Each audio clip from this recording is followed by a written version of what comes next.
Ndabaramukije mu izina rya Yesu Kristo, aha ni kuri Katedrali Saint Etienne, dukomeje iminsi yacu 40 yo gusenga no kwiyiriza.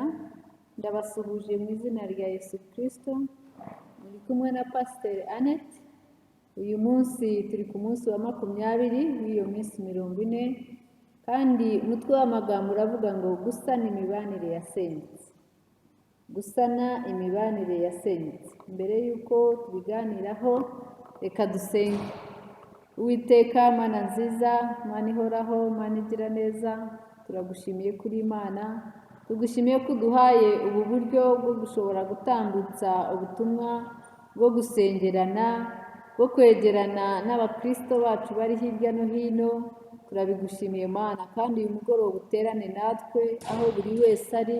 Mana nziza, turasenze twinginga ngo imitima y'abantu bawe ikingukire kwakira ubutumwa bwawe, amagambo aca mu kanwa kanjye n'ibitekerezo byo mu mitima yacu. Mwami, bikubere igitambo gishimwa uyu mugoroba, ku bwa Yesu Kristo umwami wacu dusenze twizeye, amen. Nk'uko nabivuze, turi mu minsi 40, tugeze ku munsi wa 20, kandi insanganyamatsiko y'uyu munsi muri iki gitabo cya Rick Warren cy'ubuzima bufite intego, turaganira ku ijambo rivuga ngo gusana imibanire yasenyutse. Bene data, Imana yiyunze natwe muri Kristo, kandi yaduhaye umurimo wo gusana imibanire. Igihe cyose turi muri iyi si, Imana idushakaho gusana imibanire yacu na bagenzi bacu. Gusana ni ijambo rimenyerewe mu Kinyarwanda, ni ijambo rizwi, ni ijambo dukoresha iyo tuvuga ku kintu cyahozeho ubu kikaba kitakiriho, cyangwa se kiriho ariko kitakiri nk'uko cyahoze, ushaka kugisubiza uko cyahoze. Icyo gihe dukoresha ijambo gusana. Noneho ahangaha ni ugusana imibanire. Ni ukuvuga ngo abantu babanaga neza, hari icyatumye, hari icyabaye gituma batakibana neza. Kandi uku gusana Imana idusaba niyo yabanje kubikura, yabanje gusana imibanire yayo natwe, imibanire yayo nanjye, nawe, ibinyujije muri Kristo. Kandi irangije iduha umurimo wo gusana iyo mibanire hagati yacu. Imibanire y'abantu n'abandi, imibanire yacu na bagenzi bacu isenywa n'ibintu bitandukanye. Hari impamvu nyinshi zituma imibanire hagati y'abantu itandukana. Icya mbere, imibanire ishobora gusenywa, ndavuga ku bintu bikeya cyane, impamvu ni nyinshi, ariko uyu mugoroba ndavuga ku bintu bike kuko ndaza kwibanda ku buryo dushobora gusana iyo mibanire iramutse yagenze nabi. Impamvu imwe ishobora gutuma imibanire itagenda neza ni ubudasa bwacu, ni ukutumva ibintu kimwe. Ukajya mu nama ukavuga igitekerezo, umuntu agatanga igitekerezo yumva ari cyiza, undi akumva rwose atari cyiza, akagisenya. Ibyo bikababera impamvu yo kutabuzuzanya cyangwa yo kutabana neza. Cyangwa se kandi ubwo budasa, ubwo kutumva ibintu kimwe, ni Imana yabiduhaye, niko yaturemye. Yaturemye tutumva ibintu kimwe, tudafite ubushobozi bumwe, tudafite impano zimwe, yewe tutareshya, tudafite uruhu rusa, ariko ibyo byagombye kutubera impamvu zo kuzuzanya, ntabwo byagombye kutubera impamvu zo gusenya imibanire yacu. Kuko Imana nta bantu yaremye basa 100%, kabone niyo baba ari impamvu. Icyo kirumvikanye. Icya kabiri ni expectations, cyangwa gutekereza ko bagenzi bacu bagomba guhaza kwifuza kwacu, icyo tubategerejeho. Umuntu agategereza ku bavandimwe be, ku bo bashakanye, ku bana be, kugira ngo bamuhagirize kwifuza kwe. Kandi ibyo abategerejeho wenda abantu bitari mu bushobozi bwabo bwo kubihaza. Wenda Imana yonyine niyo ihaza kwifuza kwacu n'izindi. Rick Warren rero umwanditsi w'ubuzima bufite intego aduha intambwe indwi umuntu anyuramo, inzira wanyuramo, intambwe watera kugira ngo usane imibanire yawe n'abagenzi bawe. Imibanire myiza, imibanire yasenyutse kugira ngo musane, hari intambwe 7 ugomba kunyuramo. Nizo tugiye kuganiraho uyu mugoroba. Intambwe ya mbere, vugana n'Imana mbere y'uko uvugana na mugenzi wawe mufitanye ikibazo, mbere y'uko ugira undi muntu uvugana nawe, mbere y'uko ujya kubibwira pasitori wawe cyangwa inshuti zawe ufitanye ikibazo na mugenzi wawe, ko kanaka yaguhemukiye, ko kanaka yakwibye, ko kanaka yakuvuze bikakubabaza, banza ubivugane n'Imana, ubibwire Imana. Uzatangazwa cyane n'umurimo Imana izakorera mu mutima wawe, cyangwa n'umurimo Imana izakorera mu mutima wa mugenzi wawe. Imana izagutangayo mu kibazo cyawe. Haleluya. Inkuru ya Zakayo dusanga mu butumwa bwiza bwa Luka igice cya 19 umurongo waho wa mbere kugeza ku wa 10 utwereka neza ibi bintu. Umurongo wa 8 niwo nshaka kwibandaho cyane. Uravuga ngo, maze Zakayo arahaguruka abwira umwami Yesu ati, dore databuja, umugabane wa 2 w'ibintu byanjye ndawuha abakene, kandi umuntu wese nambuye ndamuriha 4.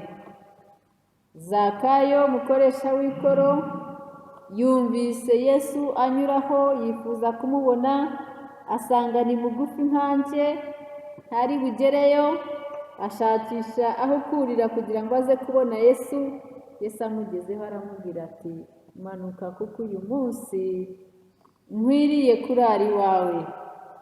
Zakayo yirukanka vuba aramanuka, bajyana na Yesu mu rugo iwe. Agezeyo barasangira, abandi bantu baravuga bati, Yesu uyu ni muntu ki usangira n'abanyabyaha?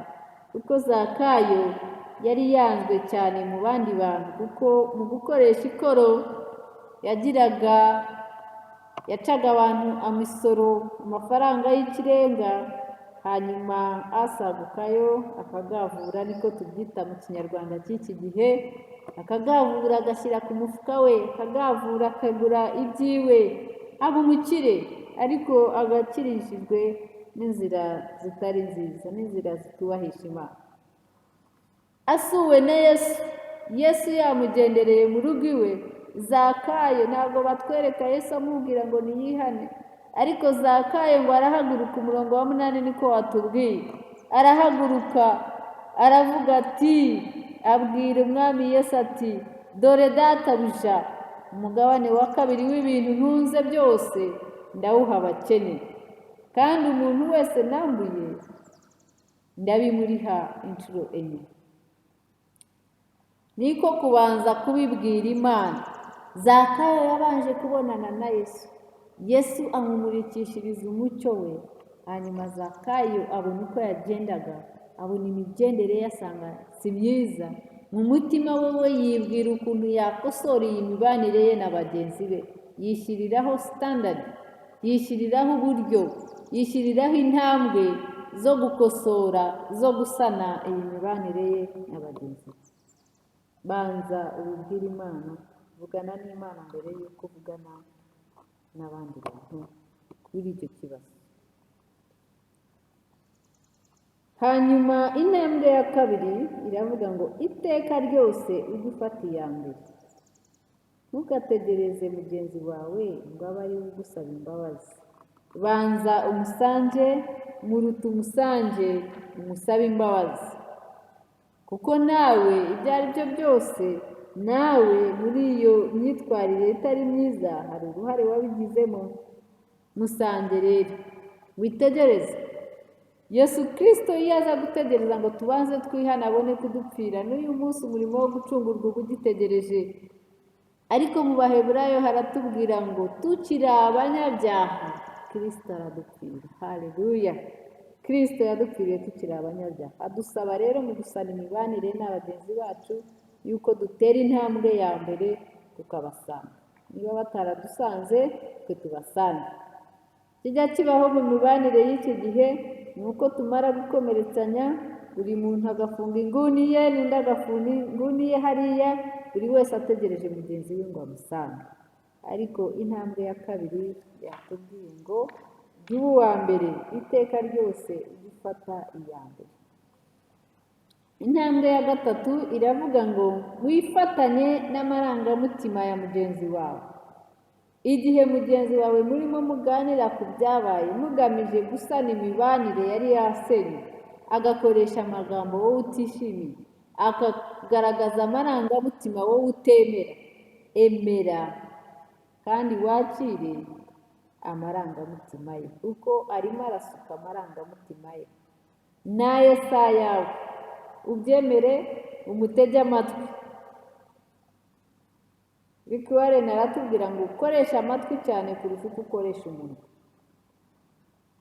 Nanjye nongeyeho ngo wasanga ariyo mpamvu Imana yaduhaye amatwi abiri n'umunwa umwe, kugira ngo dutege amatwi cyane tuvuge gake. Listen more and speak less. Use your ears more than you use your mouth. That is the third step on restoring relationships. Intambwe ya kane, wature kandi wemere uruhare rwawe mu gusenyuka kw'iyo mibanire. Kugira ngo imibanire y'abantu babiri isenyuke, buri wese abigiramo uruhare. Shaka uruhare rwawe, urwemere kandi urwakire, uruvuge. Abongereza baravuga ngo it takes two to conflict. Ngerekeje mu Kinyarwanda biravuga ngo bifata babiri kugira ngo bagirane amakimbirane. Babiri bombi bose buri wese aba afite uruhare. Wemere rero uruhare rwawe.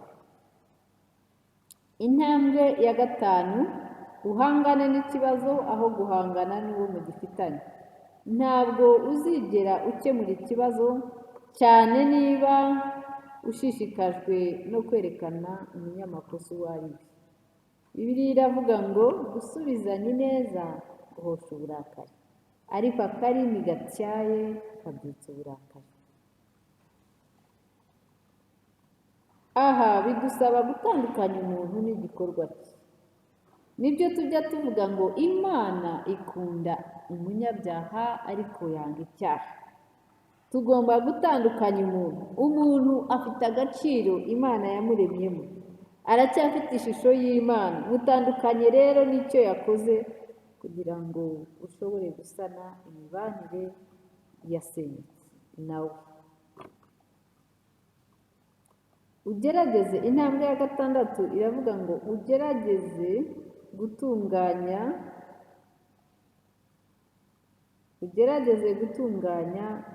urwawe ruhande. Ugerageze gutunganya urwawe ruhande. Pawulo abivuga neza mu rwandiko yandikiye Abaroma igice cya 12 umurongo wa 18. Niba bishoboka murwanye uruhande, mubane amahoro n'abantu bose. Paul wrote this in Romans chapter 12 verse 18. If possible, do everything possible to live at peace with everyone. Niba bishoboka mubane n'abantu bose amahoro. Ukoreshe ibishoboka byose. Do whatever is in your power to live at peace with all. Niba bishoboka mu rwawe ruhande, kora ibyawe wireba iby'abandi. Wikora iby'abandi, wibwira abandi gukora, kora ibyawe kugira ngo iyo mibanire igende neza. Intambwe ya karindwi ari nayo ya nyuma isoza izi ntambwe tugomba gutera kugira ngo dusane imibanire yasenyutse. Ushyire imbere ubwiyunge kuruta gukemura ikibazo. Byaba ari ukwibeshya bene data utegereje ko abantu bose bazabona ibintu kimwe. Ntibishoboka. Ubwiyunge bitumbira ku mibanire myiza, naho gukemura ikibazo bitumbira amakimbirane. aim at promoting reconciliation than going through what happened, than going through the conflict and what brought the conflict. Icyo wifuza ni uko mubana neza, ni uko mwakwiyunga, ni uko ushaka wa muntu kugarura wa muntu. Icyo ngicyo aba ari cyo wibandaho.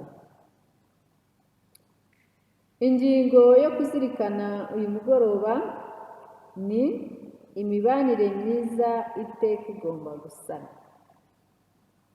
Imibanire myiza, twavuze ku mibanire yasenyutse, ariko kuri iyi ngingo baravuze ngo imibanire myiza itekwa igomba gusana. Ni ukuvuga ko n'ababanye neza n'abadafite ikibazo, kugira ngo bikomeze bimeze neza, ugomba kubibungabunga, ugomba kubisana, ugomba kubirinda icyatuma isenyuka. Umurongo wo gufata mu mutwe ni mukore uko mushoboye murwanye uruhande ngo mubane amahoro. Ni wa murongo twasomwe mu Baroma igice cya 12 umurongo wa 18. Mukore uko mushoboye murwanye uruhande ngo mubane n'abantu bose amahoro. Ikibazo tugiye gutahana, ikibazo tugomba kwibaza nde nawe uyu mugoroba, kiravuga ngo ninde ugomba kwiyunga nawe uyu munsi? Ninde mu kazi kawe, ninde mu itorero ryawe, ninde mu muryango wawe ugomba kwiyunga nawe uyu munsi? Reka dufatanye, izo ni intambwe 7 tugomba kunyuramo, tugomba gutera niba dushaka gusana imibanire yacu na bagenzi bacu. Reka dufatanye dusengere n'ibi bihe turimo, dusenge kuko Imana itwumva, dusenge kuko Imana yiteguye kudutabara. Uwiteka Mana nziza, turagushimiye, turaguhimbaje, tugushimiye ko waduhaye amahirwe yo gukomeza gutambutsa ubutumwa no kugira ngo tuvugane n'abakristo bacu aho bari hirya no hino, kandi n'amahirwe yo kubasengera. Mana, turisengeye twebwe twese, dusengera abakristo basengera muri Cathedrale Saint Etienne bari hirya no hino, baduteze amatwi. Mana, ngo babere Imana, ubarinde ubwoba, ubamare ubwoba muri iki gihe Mana, kandi ahari ubwoba uhashyire kwizera, ubahe ibyiringiro bitanyeganyega. Mwami, turabasengeye bo n'imiryango yabo, ubashoboze kugira igicaniro mu ngo iwabo, ubashoboze kwicara bakiga ijambo ryawe bari hamwe n'imiryango yabo, ubashoboze Mana. Dusengeye ya miryango yamaze kumenya ko banduye icyorezo cya coronavirus. Mwami mwiza, tubashyize mu budahangarwa bw'izina ryawe, tubazanye mu maraso yawe Kristo, ngo bogeshe amaraso yawe, maze amaraso yabo yongere avemo ubwandu bwose bwa virusi iyo ari yo yose. Dusengeye abaganga babafasha Mana, ubahe ubwenge, ukorane n'ubwenge bwabo, ubongorere ibikwiriye Mana, kandi ubashoboze. Dusengeye abayobozi b'igihugu cyacu, bafashe muri iki gihe batekereza ku buryo bakwiriye kurindamo abo wabaragije. Mana, ubabere Imana, ubasange, ubibutse kandi ubashoboze kugira ngo bakoreshe iby'ubutwari. Itorero ryawe turarisengeye Mwami, abayobozi b'itorero turabasengeye, uwera wa Isirayeli turabasengeye rwose ngo ubasange, ubashoboze, ubongorere, ubayoboreshe. Mwami, guhishurirwa kwawe kubabeho, turagutabaje, udutabare nk'Imana yacu. Bimenyekane mu mahanga ko iki gihugu gifite Imana, bimenyekane ko itorero ryawe waricunguye. Kubwa Yesu Kristo umwami wacu dusenze twizeye, amen.